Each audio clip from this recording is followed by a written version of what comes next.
మీ అందరికీ వందనాలండి. మత్తయి సువార్త 5వ అధ్యాయము 3వ వచనం.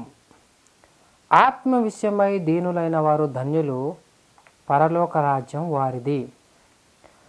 ఆత్మ విషయమైనటువంటి దీనత్వము.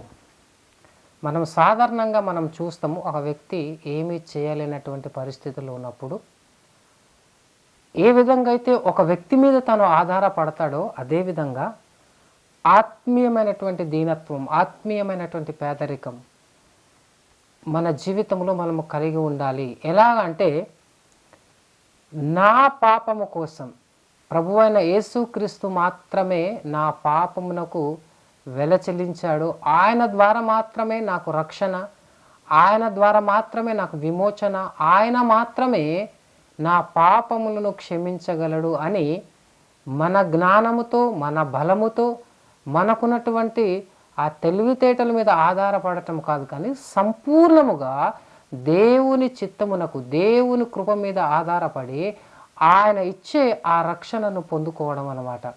అంటే మన జ్ఞానము, మన బలము మన పాపములను తుడిచివేయటానికి కానీ తీసివేయటానికి అధికారం లేదు.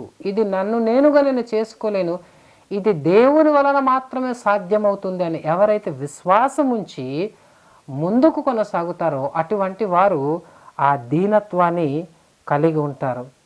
శారీరక పేదవాడు తన అవసరాల కోసం ఎలాగైతే ఇతరులపై ఆధారపడి జీవిస్తాడో అదేవిధంగా ఆత్మీయమైనటువంటి అవసరత కొరకు మనము దేవుని పైన నిరంతరము ఆధారపడి కొనసాగి బ్రతికేవారుగా ఉండాలి.